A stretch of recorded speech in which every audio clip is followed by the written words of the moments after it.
something else that they don't need and get involved in that as opposed to coming down here and maybe eating, having a good time, music. I DJ, I do a lot of extra little things that I have talents on doing, but provide them where they could actually have a little party. That's the way they did us when we were growing up. We were going to state, they threw a little party down there for us, and we have a good time. And it wasn't about drinking, it was just about celebrating that status of being in the playoffs, and being with your peers. So as a teenager then, you spent a lot of time here. Do you think that most guys your age as a teenager would have, or was that because your dad was a master? Oh, no. This is the only spot you pretty much had. It was this or either a club over there. It's still standing. If you go down this road, 1 block, make a left, that used to be the Monte Carlo Club. Well, you could go in the front part of it because it had pool, but you couldn't go in the other part of it unless you were over 18 because they sold alcohol back there. So you had that, and then you had what they call the Graveyard Inn or either the Lark, which is now torn down. So you don't have that anymore for where they can actually go. And even when they could go and maybe just shoot pool or something to stay out of trouble, and you had some older people there who were always, what's going on? How y'all doing?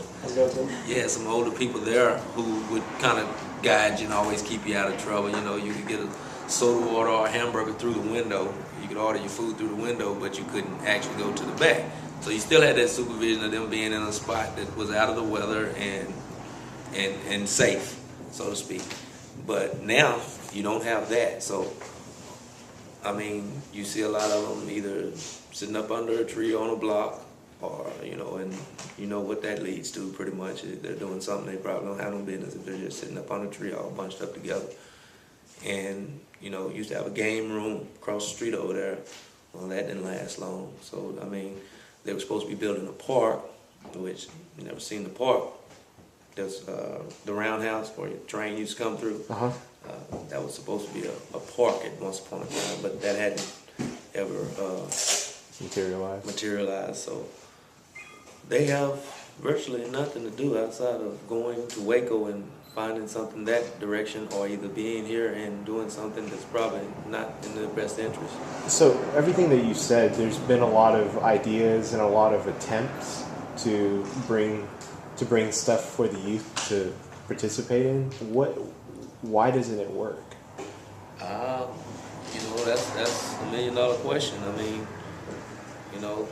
Are the kids just not interested in those things and they just don't go and spend the money there? Is there not any money to be spent at the place? Well, now video arcades don't work. Yeah, you got video computers. games at home. Yeah. You got PS3, you got Xbox? PS3, Xbox, 360, iPad, Wii. So that doesn't work, but it might work if we had a place where kids that didn't or couldn't afford those things could come down and play. Okay, you get 30 minutes on the Wii for every hour you participated doing something positive over here. Yeah. But we don't have the building or the instruments, the tools to actually complete that. We have ideas. I have a lot of good ideas. Yeah. But right now the obstacle is getting an environment that is suitable and safe for them, where we can actually provide something like that. Yeah. I'd buy Xbox. I don't play it, but I'd buy it just for that purpose. If we had our building in order enough to where I didn't have to worry about it getting wet. For the time being, I know that Paula is talking about the art co-op. Would it be possible to do that there? Again, it would be possible, but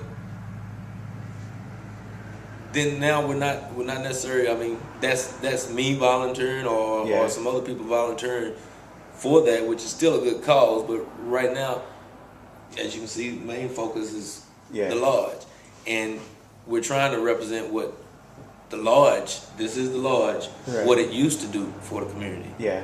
And so that's what we're really trying to do is get it in a condition where we can, get that foundation back. Yeah, I remember when True Friend Lodge did this. Yeah. I work with a lady now, Virginia Jackson. She said, I remember when I got pregnant and I had to, you couldn't go to school. I came here and got learning. educational things here. People said when I didn't have clothes, I came to True Friend Lodge and they handed out clothes, and we had clothes because we didn't have anything.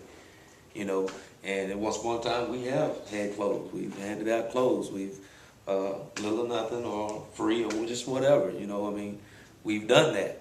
And people have appreciated that. And so that's what we're trying to do. That's the message that's what Masonry is about: helping people and being productive in your community, being productive as an individual. And that's what we're trying to represent. And just maybe we can get some of the youth get this constructed into enough order where we can actually visit the schools, our lodge, visit the school, have a planned visit, let them see us in our regalia, so to speak. And I'm sure it's going to bring curiosity to them, because it brought curiosity to me when I saw all this stuff on the sky and these white gloves. And I'm like, what is he? And then it took me to become older to know, oh, he's a Mason. Well, that's what a Mason is. That's where a Mason act. That's where a Mason talk. Yeah. And all of those things were good and they were godly. And so that's what I wanted to be about. That's what I try to be about.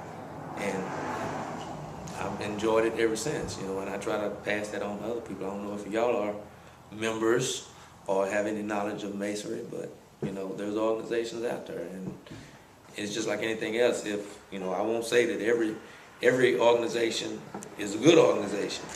You have to put your own thought into that, but the difference between right and wrong. So if you're in an organization, in any organization, and people are doing things that are wrong, then you probably don't want to be a part of it. But since I've been in this one, it's been good.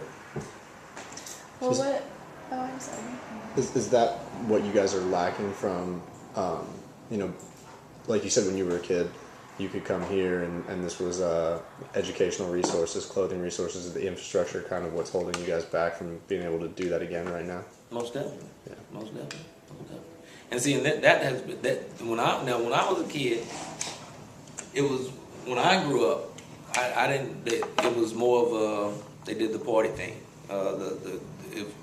They do little parties for the children so that they wouldn't be around alcohol or things like that. But the lady that I was talking about is a little older than I, and so that's when they were doing a lot more of the educational thing. It was starting to go down during that time, I would assume, because the members were getting old. Again, another vision that was not planned for in the future is that, you have to transfer your information. If you don't transfer the information to the youth, then when the old leave, everything is gone with it. So we've actually been rejuvenating that over the years and involved in other organizations like the Knights of Pythagoras, which is basically young Masons, 9 to 18, something like that, 9 to 18, and they do things and learn little masonry techniques that are for the foundation coming up. And so hopefully, when they, it's something good for them, they have youth camps, and that they'll actually become positive individuals, positive role models. This is something that we do as not just our organization here at True Friend Lodge, but as a whole organization. The Grand Lodge supports this, and all the subordinate lodges go and support the camp. And we take a certain amount of guys. We had a couple of young guys that we were taking up there. And but you want to give them something that inspires them. You don't want them to, it's kind of hard to come into something like, this don't look like it's going to be that much. First impression is important sometimes, especially with you. Well, what I hear you saying is, like, kind of an answer to your question about the art co-op and stuff, is like these community centers are all good, but the Masons have a unique outlook and purpose that would really influence mainly the young men. And do you think that there's something that the young men in Mart need that, or are lacking, that other aspects or cross sections of the community don't lack? I would say so. A lot of structure, a lot of guidance, just knowledge in general. And not only just the males, we have an order down here, the Eastern Stars and the Herons of Jericho, which are the same offset of the male masonry. They're the female masonry. And, you know, they from time to time would use the building to have their meetings. And, you know, it's the same principle applies. You know, they're trying to get young ladies to come in and teach them these skills to, you know, develop their skills as being a better individual, a better woman, a better mother, better parent, you know. And so when if this goes down, you know, not only do we not be able to provide that service, but they also are not allowed to provide that service. So they don't have a good place to actually provide that service. So where do you guys meet now? We meet right here, Okay. right here. You said, what was the name of it? It was Knights of Pythagoras. Nice of Pythagoras.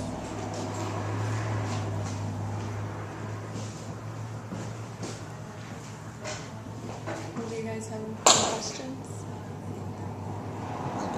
Do you have any more comments that you want to make about anything? Nothing more than when I first came in here, the lights weren't even on. And it was probably in a lot worse condition than it is now. The lights have been on for 15 years. We have somewhat of heat if needed. We have stove and refrigerator. But again, the roof is our main problem. And we believe that, you know, God is the essence of all things and the creator of all things. And he's brought us this far. And he did not bring us this far to leave us.